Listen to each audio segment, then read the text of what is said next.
Hi, buddy. Hey, everybody. Hey, it's me and it's Josh. Yeah, it's Isaac and it's me. In the time and the place to be. Josh is back from his exile, which is exciting making. And will you show the people what we've won, Josh? We've won a truckload of pressure. Here it is. Oh, wow. 2 of them. That's 2 pressure tanks. It is indeed. I didn't sign up for this. I know. We should be getting paid bubble for breath. Oh god, I have to remember all my buttons. Okay, there's the headlights. Yeah, we don't need those. I don't know if this is the morning or the evening. So we're going to Lyon, in France. And you had a good vacation trip to the homeland for the thing? You brought back a PS3? Yeah, that's cool. I get to play console games again. You were just playing Grand Theft Auto 5. Yeah, we tumbled all the way down the mountain. Yeah, no. You were having a peaceful bicycle ride to the... It was actually... I feel like really kindly inclined toward Grand Theft Auto 5 because the experience of watching Josh play it just now was just this insanely beautiful and like familiar scenery because I like that part of the country. I'm a West Coast kid, and it was beautiful sunset and then beautiful sunrise and all the trees and the cars, and he was bike riding. Yeah. He took a bike ride out of LA into the North Country. Yes, the South Country. Into the South Country, and except for like stopping to shoot at a car for a while because it was stolen, I guess. Yeah. Which didn't do anything. It was hard to catch up with a stolen car when you're riding a bicycle with a handgun, and it was just a really soothing experience, all told, which is why I've decided that I like Grand Theft Auto 5 now. On the basis of that like 20 minutes of gameplay. To a certain extent, it is a game that is what you make of it.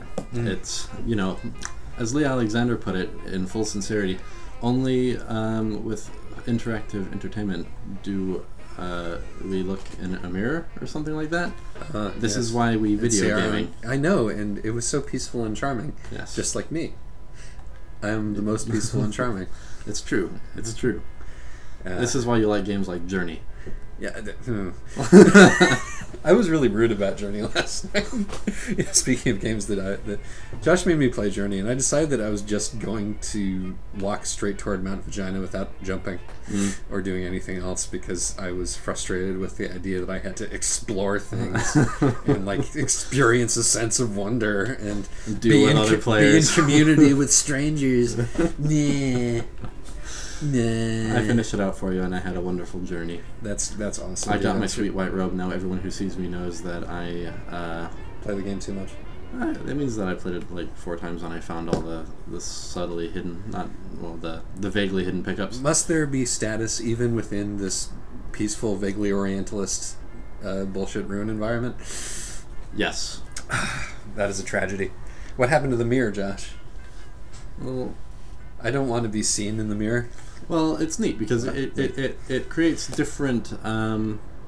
There's your neophytes. You can tell when a guy is like just a beginner, and maybe you can help him out a little bit. Yeah, it creates different contexts to your interactions. When you catch up with him in the wilderness. But in the end, the other guy is free to react to you however the hell he wants to. Yeah, buddy. That's true. And I don't know. The whole thing made me uneasy in a way that suggests that it's probably good art. But it's also kind of schmoopy. It is kind of schmoopy. It's a little bit schmoopy. This is my essential feeling about all of that game company's games, is that they prove that gameplay mechanics can justify even the schmoopiest ideas. I think that's an excellent point, and I think that if I had bothered to figure out how to get the jumpy swoopy bits correct, I'd probably have had a final time, because I really like jumpy swoopy bits. What of the jumpy swoopy bits that I found reminded me of flying with a cape in Super Mario World, which is a good feeling. Yeah, it is kind of like that, actually. Yeah. Well, that's not what we're here to talk about today. No. We're here because another thing that we did is that I watched Josh play the first chapter or so of The Last of Us, and I know what happens in the rest of The Last of Us because you can't not. Yes. And Josh has told me a little bit more about The Last of Us, and so I wanted to talk about the kind of story that The Last of Us is, which is also the kind of story that Bioshock Infinite is, and was the kind of story that Inception was, and Taken, and there are to be other things. Yeah, like a whole bunch of action movies action movies. I said action movies and action games. Yes. Blockbusters essentially seem to be about, and that is there's a dude. Yeah. And he fucked up at some point. Mm-hmm. You know, either it was his own fault or he thinks it was his own fault. He was beating himself up about it. At some point, things got horribly wrong, and he lost a lady. Mm-hmm. And then his problematic feelings about having lost the lady are significant later on. And they motivate him towards mass murder. Yes, essentially. And he tries to fix everything by making everything worse. Yes. And is incredibly selfish. Right. And it's a story. It's a story about feelings. Mm-hmm. There is an argument to be made that even though there are women in these stories, there's nothing in these stories that's actually about women. Right. The ladies are generally there to be props of one sort or another. God. Oh shit. Okay, we're just running this red light at this point. Yep, and nobody saw you. Oh, So- I'm probably gonna get fined. Oh, but I didn't see it. Fine. Not yet. My gear's all wrong. Everything is just wrong. I you didn't know- get fined. It's a miracle. I know. You Maybe it's just, because they detected that I was breaking through the light. so You tried your best. the sort of the omniscient police in this universe have given you a pass. But that's not. That's a little star shows up in that right. My radar starts flashing red and blue. So yeah, no. I mean. So Are the police teasing me? maybe it's a cruel game of cat and mouse. Yeah, so like like Infinite, for example, Mm-hmm. there are a bunch of female characters, but they're Bioshock Infinite has got to be the worst example of this. in terms of the worst. It's the most repugnant. It's the most egregious and repugnant example of this kind of thing, and so which makes it a useful sort of starting point. Mm-hmm. Is that the girl represents something lost, Yes. and if you could do the sort of a Jungian view on it and say, well, what the girl in this actually represents is the man's lost femininity, his feelings, which he can't access anymore because he has to be big and tough, and so and also because feelings are connected to meaning, she's the motivation, she's this, the fact that she's a human being is completely lost. Yeah. They're like socio-political stuff this ties into. A lot of it is about, I think, what it feels like to be an American right now. You got, since we fucked everything up, and essentially over the last century, half century, we did a lot of very bad things. Right. And it's making it hard to remember why we're proud to be an American, where at least we know we're free. And that's my favorite song. They want to. There are some senators who want to make that the national anthem. The grammatical error and all. Yes. This is a pet peeve of mine. I've talked to Isaac about this at length, in that the proud to be an American, where at least I know I'm free. Like, American is a place. I'm doing it again. I've forgotten how to drive. You know what, Josh? American is a place. It's about this long, and it's about that wide. You could argue it's argue about this country. You could argue, although you shouldn't, that it's American as in the conditional American. Like, I'm proud to be an American, in which case, at least I know I'm free. So it's the conditional where. Yes, the conditional where. That's what I mean. Oh no, that's terrible. Yeah, it's awful. But I think that the best reading is, I'm proud to be an American, or at least I know I'm free. And at least I know I'm free. Yeah. How about are we talking about the best way to modify it? No, I just think that maybe that's what he was trying to say. Except no, he enunciates very clearly Where? throughout the whole song, and it just doesn't make any sense. Yeah. But we've achieved a smile. What are you doing? I'm getting back into gear uphill. Listen, I fuck up and shift like crazy when I run those red lights. It all goes bad. We're going to Mannheim very, very slowly. I hope this isn't a just-in-time delivery. It's like we're the Mannheim steamroller. You think you would save time by running red lights, but no, not me. Well, Josh. So we're talking about dad stories. Yeah. I mean, in Inception, it was mostly a husband story, but it's essentially the same deal. Inception, I find at least a little bit interesting because it actualizes the way the female character is purely a product of the male psyche. That's literally a plot point in that story. Yeah, no. And it sort of wants to kind of condemn the main character for that, but of course it doesn't. It doesn't. The thing about this, the thing that the point that we're going to draw that distinguishes Bioshock Infinite from The Last of Us is the degree of self-awareness about this particular trope. Right, but are we finished bashing Bioshock? We're not even. We can't even begin to be close to finishing bashing Bioshock Infinite, which is a thing that all of these games and movies that we mentioned have in common is that they are really like they're beautifully designed. They have a lot of serious detail and attention to place and setting and sound in them. They're all like terrifically violent. Yes. And they all really appeal to a certain kind of nerd because they speak to something within the nerd. What is that?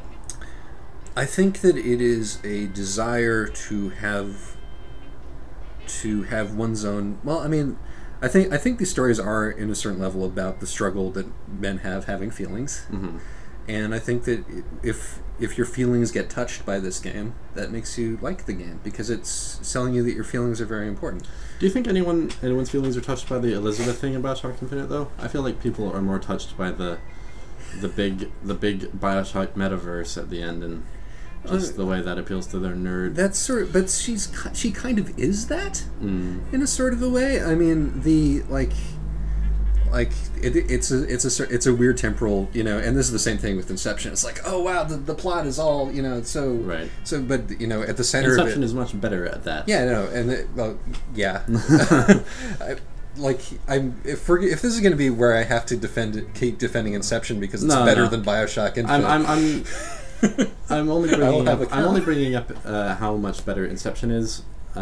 Because I think it's actually kind of interesting how much Bioshock Infinite wishes it were Inception. That is an absolutely true statement, and is just very bad at that. Yeah, it's like it just sort of shovels that all in at the end, right? To try, look, we were doing something mindfucky. Hello, hey everybody.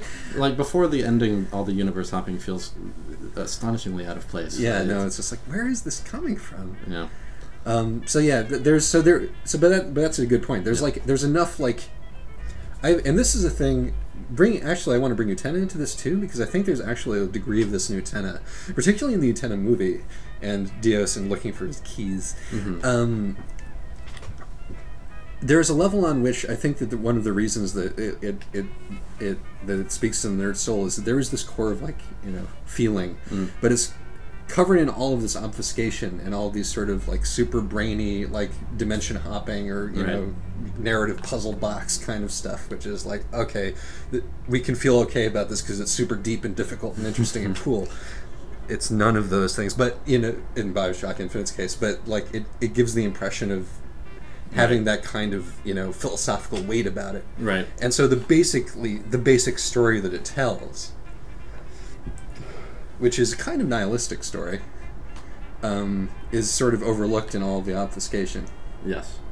So I think that's also a thing that they have in common, and a thing that appeals to the male. I suppose another reason people like it is because when you apply this kind of paternalistic, I got to protect the women in my life motivation to the violence, it can kind of make the protagonist feel sort of more like a noble savage than he might otherwise have. And this is the thing that is really popular with the libertarian crowd, is the back to the land, we're all going to eat our Paleolithic ancestors did because that makes sense somehow. That's fucked up. You did.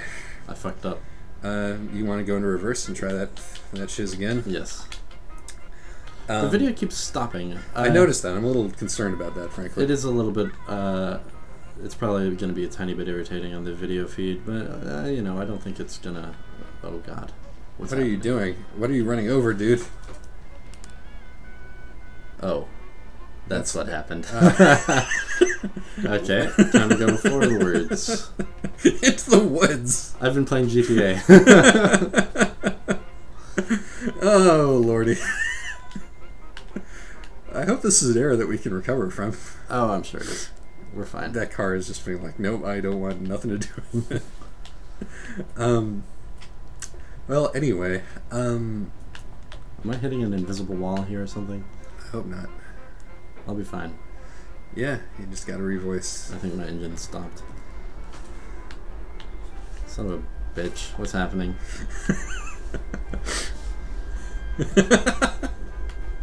Oh, fuck it. Audio listeners, you're missing a lot of... Tow me. I'm towed. Oh, no. Don't worry, we'll resume the mission just fine. But this is the first time we've had to do... Well, no, it's not, actually. We're in Liège. Hello, Liège. This is a day that will live in infamy. And, right. And we're on the road again. We totally fucked up that ass fart. Where is... Okay, the route is that way. Which way? We're going to France, right? Yes. Okay. So let's see. Please head toward Luxembourg. Yes, we'll take the right out of Liège, and on if you to just go straight, you'll be able to see onto the highway. Yes. Okay. Yeah. All right. Now, where were we in our masterful reconstruction of this? I actually wanted to say something, which is I'm speaking as if the only people who like Bioshock Infinite are dudes, which is not true. Right. I think that there's a lot of smart dudes who like it. Yeah. No. The people who are championing it the most loudly and like with the most bizarre slavering adoration are all dudes, but you know there are things in it that there are things the sort of the lady nerd contingent who likes Bioshock Infinite seem to home in on the Lutesses a little bit more. The Lutesses are fun. Yeah. The snarky physicists. I mean, yeah, what's not to like? It's like the science nerds in Pacific Rim who prance around distracting you from the fact the movie doesn't make any sense. Yeah. If it were a story about the Lutesses, it would probably be kind of interesting. Certainly more interesting. Right. I mean, at least the themes which the Lutesses are sort of picking at are like more exciting, I think. Right. But here's the trick with Bioshock Infinite. Like there are things to like about it. Yeah. I like the intoxication of this like horrible violence against this Candyland, Disneyland sort of setting. That's kind of an interesting aesthetic. Yeah, no, it is the one trick that this pony has. Right. Yeah, and it's a pretty good trick, pony. But the thing is, I can't really justify any of it because, in addition to kind of using the female main character's concerns as just a backdrop for the man pain, it also uses like the historical racism idea in its setting as a similar backdrop. And in an incredibly clumsy, callous, self-serving way. Yeah, and it ends up morally equating slaves with slave owners because the idea is that slaves would probably have been just as bad as slave owners. Yeah, under the circumstances, and so that means everything was fine, or something, or it means that men shouldn't pay attention to politics and should just focus on saving their feeling lady. Yes, or everything was fucked from the beginning, so it's no use feeling guilty or apologizing because we're all stuck in these fates. I mean, the message in the end seems to be that you need to just drown yourself. Right. Which is a terrible moral. Right. I think what it's trying to do, I think, is it's trying to equate Booker's guilt about Elizabeth with the guilt of the historical slave owner, somehow. It's really hard to draw those lines, but yeah. The point here is not that we expect the game to tell us something deep and interesting about the point is that the game really seems to want to. Exactly, and it's using these symbols and images which you need to be trying harder if you're going to use these symbols and images. Right. So fuck that game. Yep.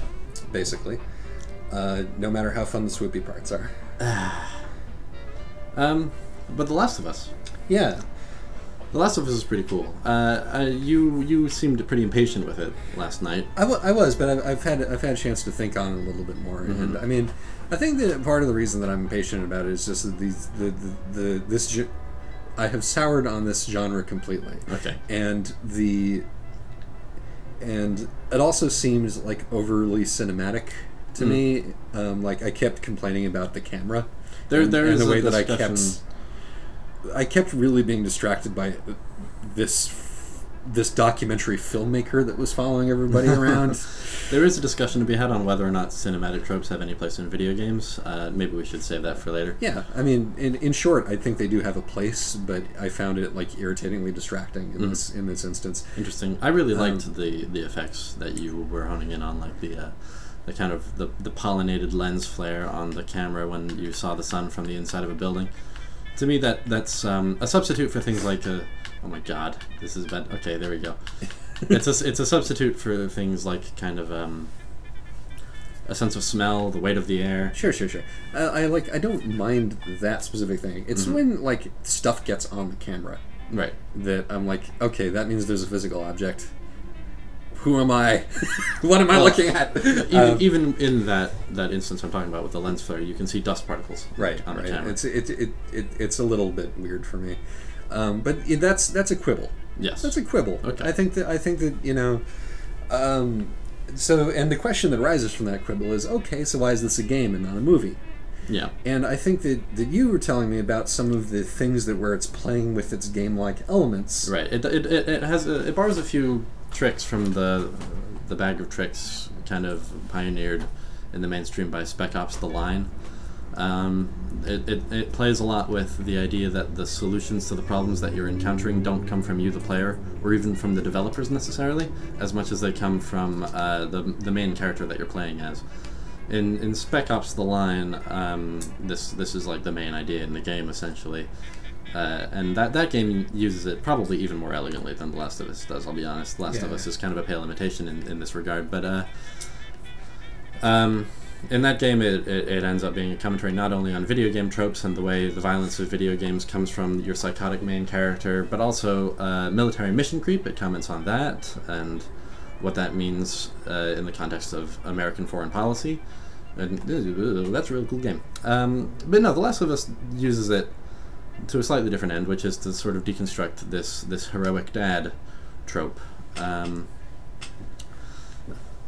And it's interesting because it doesn't call out the violence not at all. as directly. Yeah, it does a little bit towards the end of the game. Okay, I didn't see that much of it. Right. So I'm relying on your testimony here. But I'll get to the violence in a second. But right.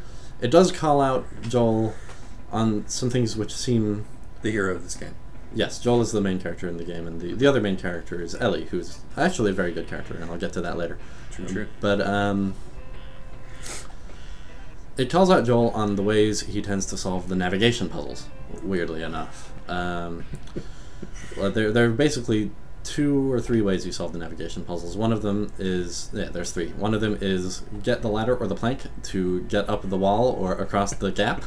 This keeps happening. The other... It's the loading screen. Another... Yeah, they are essentially disguised loading screens. Another is, like, get a dumpster or something so you can climb up to that gap. And the third one is get the wooden rafter thingy so that you can float Ellie across the pond so she can reach the higher area and interact with the switch or whatever it is.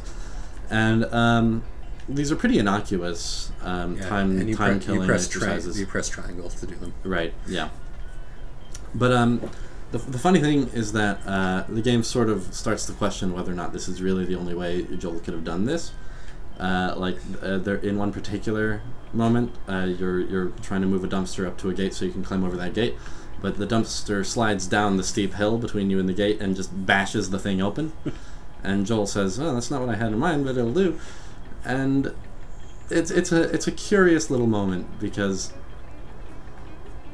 like I said, it similarly, Ellie, when you start doing the rafter thing all the time to float her across the water, she starts getting snarky about it, like, "Oh, this thing again."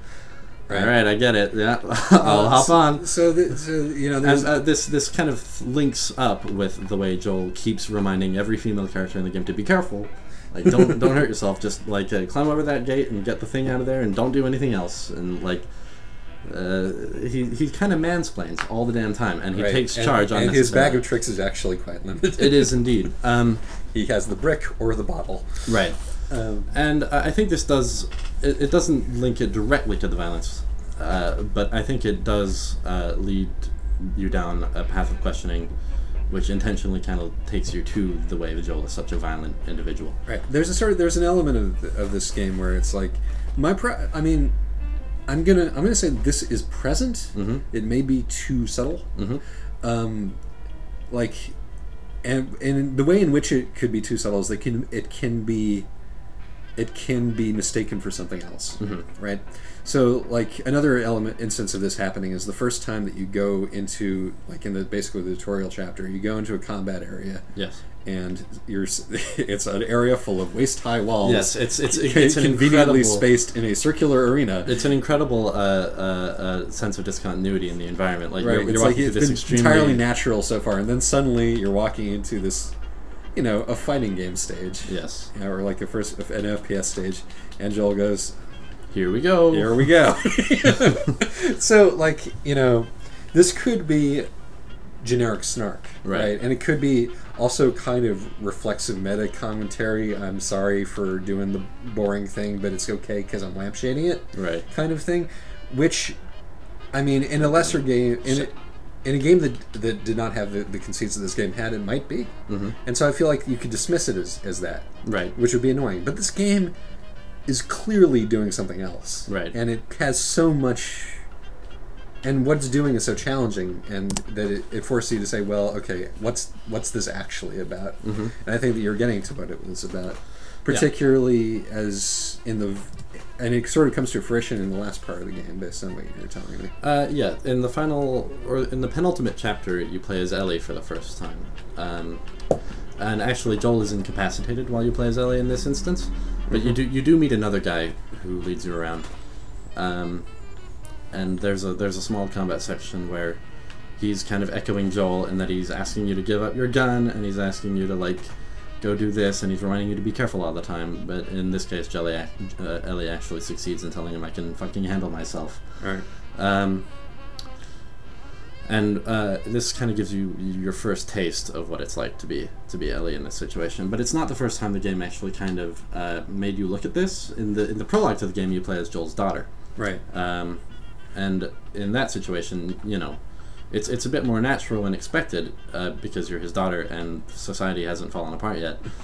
But he's leading you around, and he's telling you to get in the car. He's refusing to help other people, even though the daughter disagrees with that. Right. And ultimately, he arguably leads his daughter to her death. This is kind of what fucked him up, and this is the central pathos of the game. And not in a way where it feels like he's super culpable. It's just But then at the very end of the game, after Joel has taken Ellie to the hospital where, the plot reaches fruition and blah blah blah, Joel's a bad guy and saves Ellie from her fate, which would have saved the world, but killed Ellie. You are for the first time actually playing as Ellie while Joel leads Ellie around, and he boosts you up and he lifts things for you to get past, which are things that you did as Joel using the triangle button throughout the entire game. And meanwhile, like, Joel has finally bonded with Ellie. He's like chirpily talking about how she would have liked his daughter. They would have been friends, and Ellie is kind of like distractedly saying, "Yeah, I bet," and she seems very skeptical about this man at this point. Yeah. And so it's kind of you can see the pieces here. Right. So what we got is that this game is doing the same thing, but it is making us question it more. And one of the ways in which it is making us question it more is nudging at the centrality of the man's angst. Right. Is by not only giving the female characters more agency, yes, but by commenting on that agency and the degree to which that agency exists, and it's doing that using video game language and technology, which is cool. Yeah, but it's worth pointing out, it also does it with the plot. And it also, if it were a movie, it would have been a pretty good one. I think. But it's like, but as it was a game, yes, it also used gameplay to further this idea, yes. And so it uses everything, which is what makes it a pretty successful piece. Yep, and it's also just better at being a shooting game with an infinite. Yes, yes. The neat thing about the game's violence is that it doesn't feel glorified at all. Oh god, it feels like terrifying and icky, and you want it to be over. Yes. Oh shit. Wrong button. I like it. Yeah, I think that there is much to be said for it. I think that it would never be a game that I would choose to play, but I'm glad that it exists. Yeah, and I'm glad that it's like, it was interesting. Like the Penny Arcade guys gave it their #1 spot for the year, and I think, and this is because based on what I know about what they've said about it before, this is largely because, like, we're dads and we understand this. We have dad feelings about the dad feelings, which misses the point. But still, that's really cool. That's really cool. Yeah, I mean, it found me like agreeing with the Penny Arcade guys and thinking that Yahtzee was a moron, which is not a comfortable position to find myself in. Yeah, Yahtzee didn't put it on the list, or did he dislike it? He didn't dislike it. He just gave Bioshock. He didn't mention it. He gave Bioshock Infinite his number fun. What did he say about Bioshock Infinite? He says that he's still thinking about it all these months later. That's what he said. What's he thinking? What thoughts? Well, we're still talking about it, aren't we? Yeah, we are. But mostly just point, to be like, why? The discussion among the cognoscenti about that game has become just increasingly dismissive. Yeah, it's one of those things. But the one thing which is really reassuring about Bioshock Infinite, and I've said this before, and I'll probably continue to say it, is that even though I hate Ken Levine as an author, like, at least it's a AAA video game that has a very, very clear authorial voice. Yes, which brings us to what it means to be a blockbuster game is. And let's hear it. I think there's a lot of similarity, I think, between movies and games. Not as art, not as form, but as in the way that they're created in these days of modern time. Yes. In that you got your... I mean, they're way, way, way more scalable than movies are. In that you can just have one dude do it, which is not something you can really do with a movie. Right. You know, plus or minus. But in the amount of, in like the fact that in the way that the amount of money and manpower you can spend on it scales up to practically infinity. Yes. Or can also scale down to practically nothing, in the way that it is in the end a collaborative form between artists, musicians, designers, writers, producers, and the way that, and thus, and because they tend to be expensive things, the money goes in a particular direction, and there are big studios and little studios, and there's tropes that you and there's indie, and there's indie, and there's experimental, you know, which are 3 different things. So they're a lot like movies, and so this raises the question: is a blockbuster game like a blockbuster movie? Speaking of GTA 5 and the $7 bazillion squintillion that it earned in its first week. Well, it is interesting because despite all these similarities in their production, they are different industries, and they market to different demographics, at least a lot of the time. And so even when they're similar, they're very different. Like Bioshock Infinite is basically Inception, the movie, but the thing with games made by failed film executives like Ken Levine is that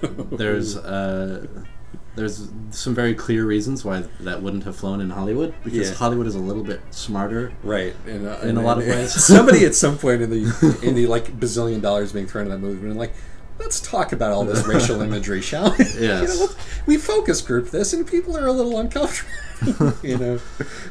Yeah. Right. Like, and also not only that, but even the things they have in common are kind of happen differently. Like, aestheticized violence is a huge thing in both blockbuster movies and video games, but they really handle it differently. For the most part. I mean, obviously, a game like Gamer will do something a little more video gamey in its video game violence, and increasingly you do see other media kind of use video game tropes in ways which feel, frankly, stupid or brilliant. Did you ever see this movie? God damn, I've forgotten what it's called. It's this Indonesian action movie that came out like in 2012. Is it the one with all the robots? No, okay. No robots involved. The plot of this movie is they're trying to get to the top of the building to get the boss. Oh, this one, at the top of the building. And it has some really complicated name. We will put this in the description because I want you to see this movie because it's fantastic. Yeah, I wanted to see it. I didn't see it myself. You should take a look at it, and it's like, and it's like it's just a video. You know, Yeah, it's literally a SWAT team ascending a building level by level. And there's and you start with guns, and then they run out of bullets, and then it's knives, and then they run out of knives. And they have these ridiculous kung fu skills that a SWAT team would never have. And it's just like it is a super video game movie. There are no women in this movie, by the way. It's one of those cases where it is okay for there to be no women in this movie, because the movie is just about punching. There aren't really any characters in the movie. Right. It's a spectacle, and it's like, so, you know, these ideas do bleed both ways. Mm-hmm. And sometimes if the movie is good enough, yeah, you know, it can just be a video game, and that's all right. Just like if a video game is good enough, it can still mostly be a movie, in the way that, you know, The Last of Us is mostly a movie. I wouldn't say that. Yeah, no, they're Heavy Rain. Yes, Heavy Rain is mostly a movie, but it's terrible. That's a clear example of someone who really wishes he was working in Hollywood, but just isn't good enough. Right. So there's, as with everything, there's good ways and bad ways to go about doing this. I think you're missing an opportunity if you make at this point, and there are also like different points in the development. I think if you make a movie that's essentially a video game, you're actually doing something interesting. Yeah. At this point in movies development, if you're making a video game that's essentially a movie, you're doing something. You'd better have some good ideas. You better have some good ideas, exactly. Oh God! I saw this, like, on Tumblr. I saw this this clip from somebody who had from Heavy Rain, who had, like, when you're going through the mall trying to find your kid, he found the kid. What? That shouldn't be possible. Yeah, no, well, it's like something gone wrong. And the kid was just standing there, and the guy was standing in front of the kid, shouting for the kid. And it was just like, this sums up perfectly what is wrong with this game. Wait, is it Sean? It's the other kid. Sean is the one from the end. Yeah. Press X to whatever. Whatever it is. Yeah. Regardless. Regardless. So let's talk about writing a video game blockbuster versus writing a movie blockbuster. And so, and some of the ways where it's like nobody sat Ken Levine down and said, okay, please, you know, right. This. I mean, a lot of very intelligent critics who I respect think that Bioshock Infinite has a brilliant plot. I think Ken Levine possesses a certain sleight of hand which can dazzle and impress some people. Rubes. I mean, we call them rubes. Rubes. I'm not familiar with this. I thought you meant what Ken Levine possesses is called rubes. They're kind of like balls, but they're a little bit more tricky. Rubles. He's got rubles. He's a magnate. Yeah, I don't know. Like, it's a funny thing. Like, I think a week after Bioshock Infinite, a week after finishing it, I didn't hate it. Like, it took me a while to kind of figure out. No, I mean, and I think that's part of it. It's like it dazzles. Yes, right. It's got that twinkly toes, but I think that we've probably talked enough about Bioshock Infinite. Oh, never. Yeah, but you're right. I mean, that's part of what it was. It was like, it was so shiny. It was really shiny. All the stuff about it was so shiny. The violence was so shiny. The swooping was so shiny. The super big ideas that he kept, like, pointing at as if he were thinking were really shiny. Yeah. And it takes a while for the dust to settle and be like, there's nothing there. Right. Okay. Writing a video game blockbuster, like, it's interesting because there are very few, like, big name video game writers. Yeah. There are big name video game directors who create very, very good, sometimes plot heavy games, but which tell their stories with a minimum of writing. Like Shadow of the Colossus, for instance, and Keita Takahashi of Katamari. Like these are the big name video game creators. There's Hideo Kojima. He writes stories.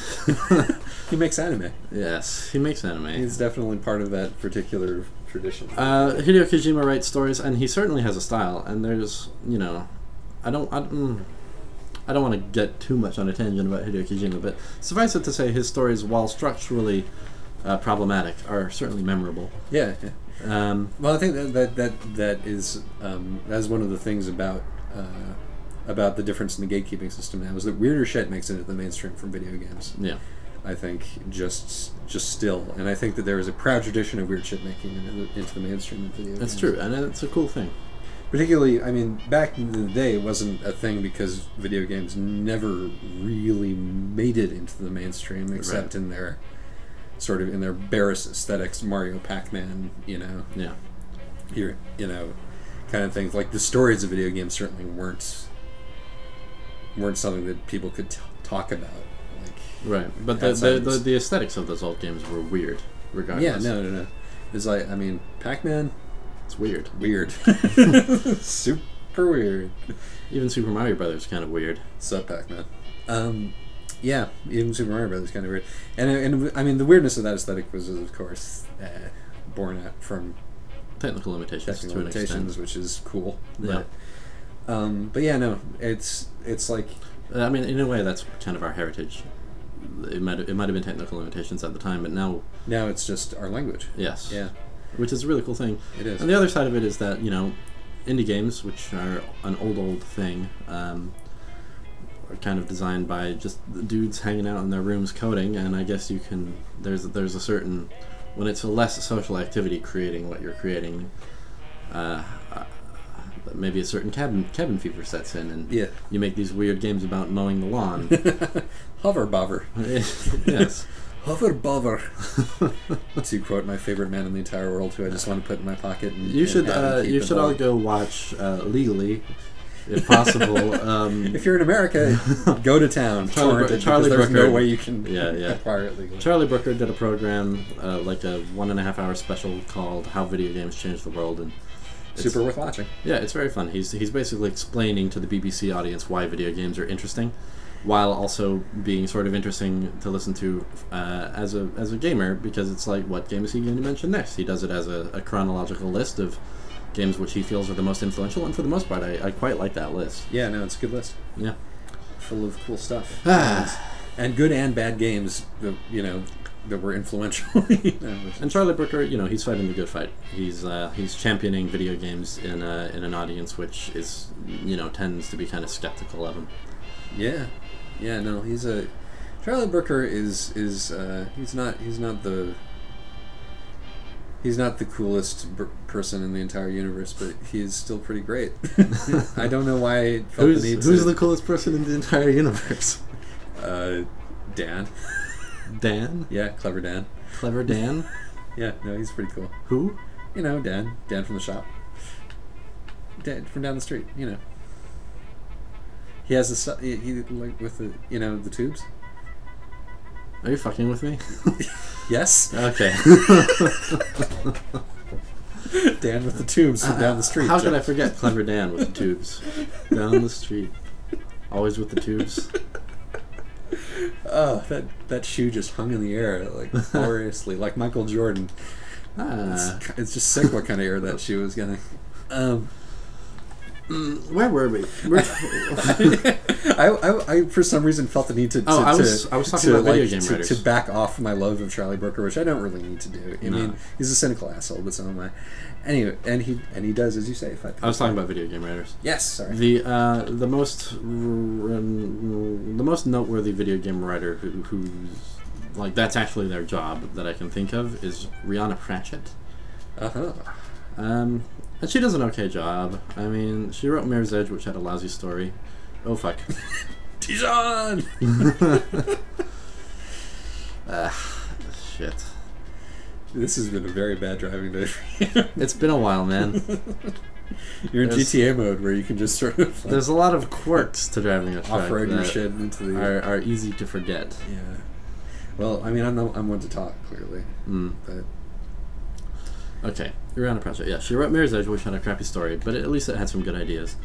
About... I can't remember what the good ideas were. That does seem like a game where it would have been better if the writing staff and the production staff were more unified, because that's a game with this really shiny city that looks like it should be from some utopian science fiction, but it's actually, they say, a dystopia, which, you know, it's a clever little reversal of some tropes there. That could have been pretty cool, but the story had nothing to do with that. That's a bit of a problem. Yeah. But she also wrote the new Tomb Raider, which veered on being pretty good. Yeah. You know, Rihanna Pratchett, I consider her a fairly solid writer. And she could totally be writing half-baked Hollywood movies, too. There's like the guy who did Monkey Island and then later Psychonauts and what's his name? Tim Schafer. Yeah, Tim Schafer, who is another kind of writer. Who's essentially he's also the director. Yeah, but I think he has a big hand in writing those, doesn't he? I believe so. Yes. He has that sense of humor. Yeah, a comedy writer, a games comedy writer. He also wrote a bunch of great shit, didn't he? Didn't he also do Grim Fandango? Yeah. Brutal Legend. Mm-hmm. A whole ton of things. Yeah. I mean, I'm sure co-wrote, but they consider him one of the greats. They do. Yeah, so it's like this does exist. He also pioneered the whole Kickstarter thing. The Kickstarter video game thing. Yes, yeah, that's what I mean. He was one of the very first well-known game creators to fund games that he wanted to make, but which the studios weren't willing to fund on Kickstarter. Yeah, absolutely. It's like, but it is absolutely a true thing that most of my video games did not have writers involved as such. You know. And when they do, funny enough, it's usually a disaster. Is kind of the point I was trying to drive at. Yeah. I mean, they're like... It tends to be that they get writers out of Hollywood who don't really know how to write for a video game. Mm. And there are some special skills that you need to have involved. It needs to, like, in a movie, yeah, the writing needs to feel linked with the direction, but the director can do that. Yeah. Like, the director can just handle that, usually. And in some cases, the screenwriter has a larger role, like Charlie Kaufman does in his films. But the fact that there's a central seat of authority who like witnesses all the most major aspects of production kind of helps movies feel unified. Video games have a harder time with that. Mm. So it tends to be actually that the level design and all that and the combat design and so on comes after the writing was done. And this leads to problems because it's all being done by different departments. Right. And there is a creative lead, but he only has so much power. It's like a movie without a director. Yes. Weirdly. Or where the director just has to send something to another department and they show him what they did and he has to say, like, yeah, I guess that'll work. Yeah, which is, not ideal from certainly from as we see auteurs emerging. It's, Right. The auteur model is, I think, a necessary corrective to that kind of shit. Right. We just need better writers in that role. Right. And there are some good ones. Yeah. But it's an interesting thing we're seeing developing. I mean, the indie game world has found its solution, which is to just keep the staff small and keep the vision concrete. And that's how you get games with, sometimes I like the vision and sometimes I don't, but it's how you get games like Hotline Miami and Braid and Fez and all of these. I've been playing Hotline Miami for the first time. It's like, it's distressing, but it is super good. It's really, really good. It's a very good game, yeah. Yeah. What do you have a feeling about what kind of point people debate what Hotline Miami means? Do you have an idea? I would want to finish it before I... Yeah, sure, fair enough. How far in are you? I'm actually just about at the point where we stopped playing it when I was watching you play it. There must be a few levels in. I don't know. Yeah, I'm in chapter 2. I'm like on level 6 or something. Okay. And so I will go back to it and finish it. Cool. Stay tuned next episode or so for a debate on what Hotline Miami means. Ooh, I'm just based on what I've seen so far, I'm plumping for nothing much. Well, it seems to be just a celebration of a particular aesthetic. Yeah, you're not far off, but I think it does have a statement to make ultimately. Well, it must be about the nature of violence. Sort of. Since there's nothing but violence in this game.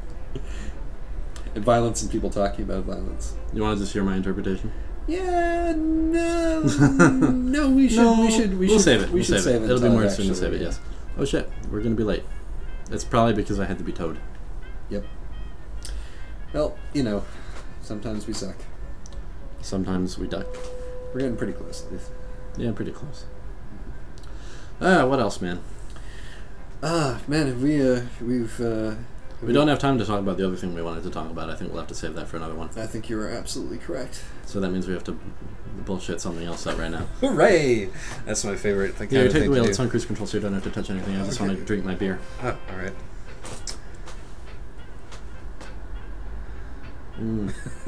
Good beer. What's this called? The gameplay experience. This is called Delirium Nocturnum. Cool. It is from the Delirium Tremens guys, and comes in a bottle that is made to look like a rock. You're drifting across your lane there. Yep, there you go. Sorry. Now you're playing Desert Bus. Oh man, we should be getting donations. It's a telethon. Man, it's good to be back. Yeah. Playing trucks. Yeah, it is good to be black playing trucks. I feel like I have all these. You just said it's good to be black I did playing say it's trucks. good to be black playing trucks. I do apologize.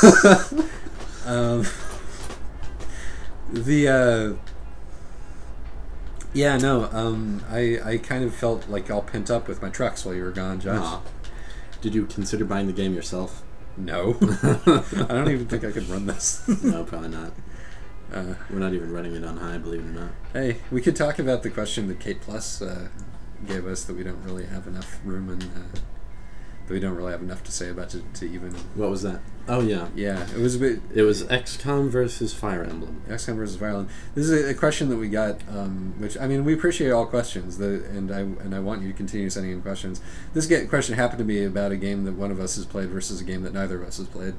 Yes. Although Isaac has watched me play the latest XCOM. And I've watched somebody else play Fire Emblem. Right. So it's pretty much my vicarious experience of both of these games going in.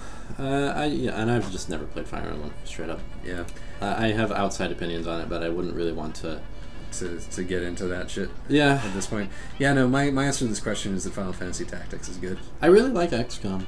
I really like classic XCOM. I kind of like the new XCOM. I really like classic XCOM.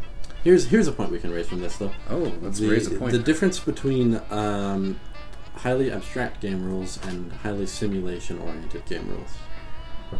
Well, I was just, you know, well, speaking of GTA 5, I was just telling you that it is very strange to watch a game with like relatively, you know, with relatively realistic shit going on, and then something happens which just breaks the laws of how human bodies work. Or yeah, physics not only physics, but also just like even, it can switch between while you're in this. Like I saw this one thing happen once in that game where you're playing what's known as something like a rampage mission as Trevor. Like you literally just go on a drug-fueled rampage, and it's like you're playing Saints Row or one of the classic GTA games or something, where it's just like kill all the gangsters, and so you do it.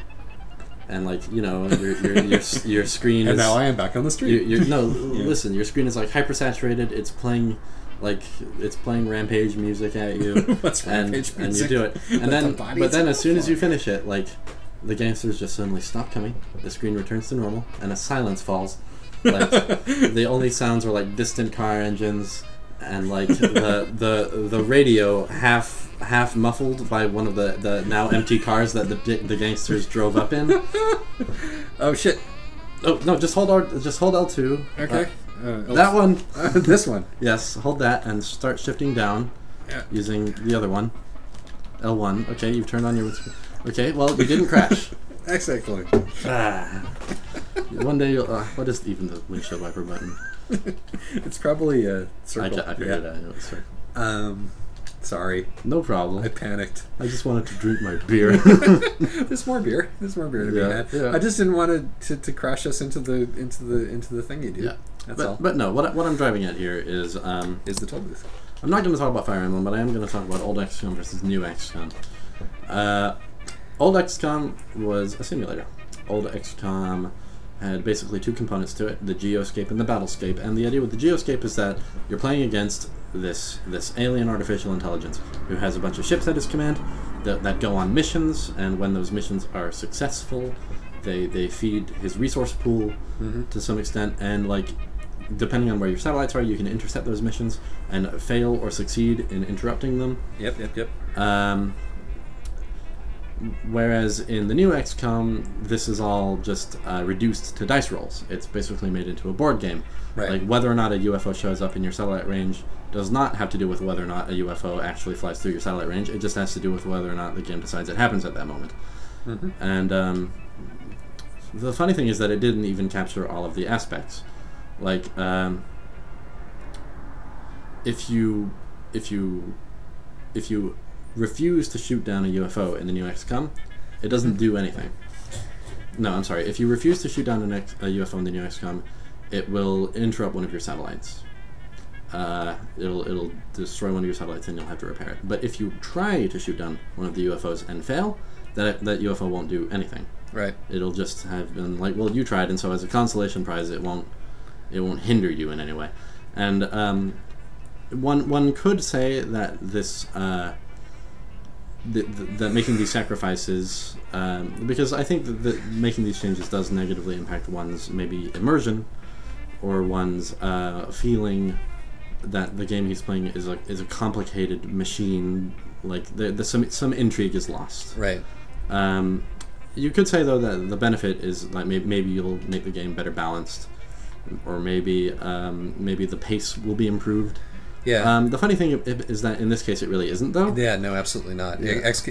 The non-simulatory newer XCOM feels unfair and like random in its level of difficulty. Yes.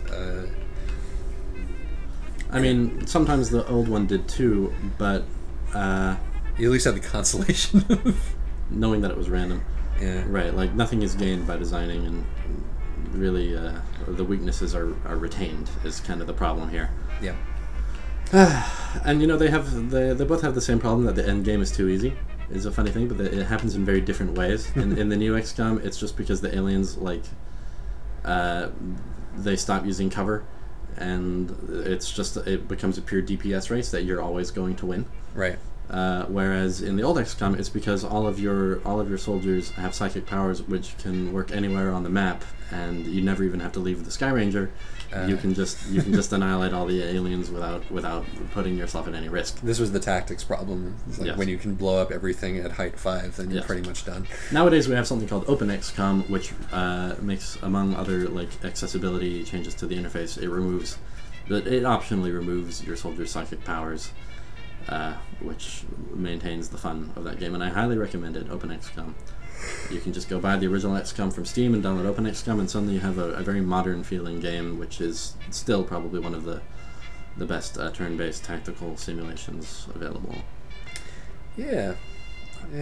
I think that like level of crunch is almost certainly always a good thing. Yeah. It's just that it is incumbent upon you to make the interface sensible. Yes. You know, and that's going to be harder if your game is more complicated. Right. Yeah, but you still got to do it. But it's not the level of complexity's fault. It's your interface's fault. Yeah. In these last few minutes, you know, I just want to raise the question for us to ponder at home. Why is it that now that our video games have such giant budgets, and did you just like drive past the thing? I did. Yeah, I thought you did. I misread my map. No problem. I'll bang a Yui. You'll bang a Yui? I'll bang a Yui. That's not even a thing. That's not a phrase. That is a thing. I remember because Hank says it in Breaking Bad at one point. Hang. The word is hang. No way. It is. You hang a Yui. Whatever. I'll bang a Yui. I will watch. Why is it that now that our freaky games have such huge budgets and like seemingly unlimited ambition in their design goals, why? Oh, why? Oh, why? That despite this, the mainstream never puts out a proper simulation-oriented game. It used to be that the mainstream was fascinated by that kind of thing, but now we like try to cheat on the results of those simulations instead of actually just designing the systems. Why? Why do you think? Anyway, have a poem. Oh shit! Let me find a poem. Here, read something from this. Okay, I will. I'm still not convinced that you're in the right place. You're right. That looks like a truck lot. Whatever. Poem. Okay. Before you even start parking, huh? Yeah, whatever. I'll give up fast. Or you can read a long stretch of poetry. Do you want me to read the poem that you thought was pretty cool?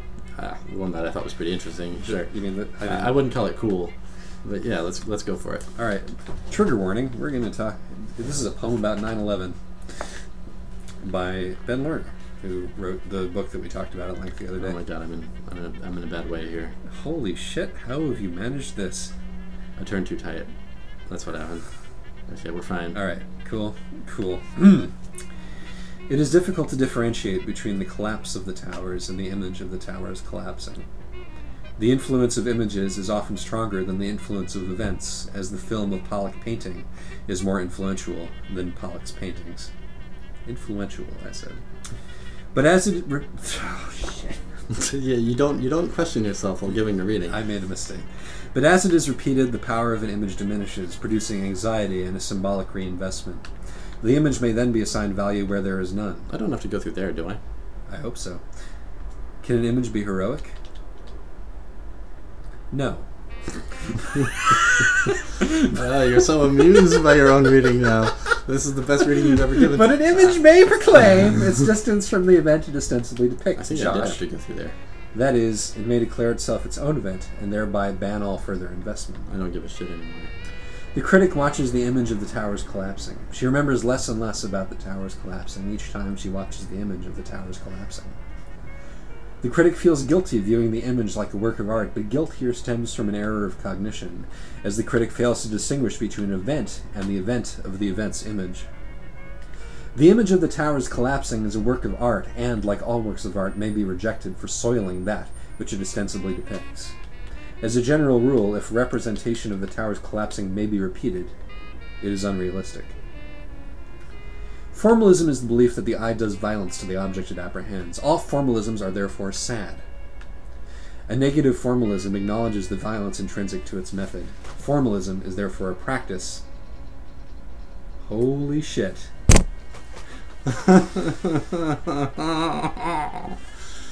That's the worst writing we've ever done. Oh my god, I can't. At least I leveled up. I'm now a professional still. That's hooray. Should I finish the poem? Yeah. Okay. How much left? Let's this much. Oh wow, that's a lot. No.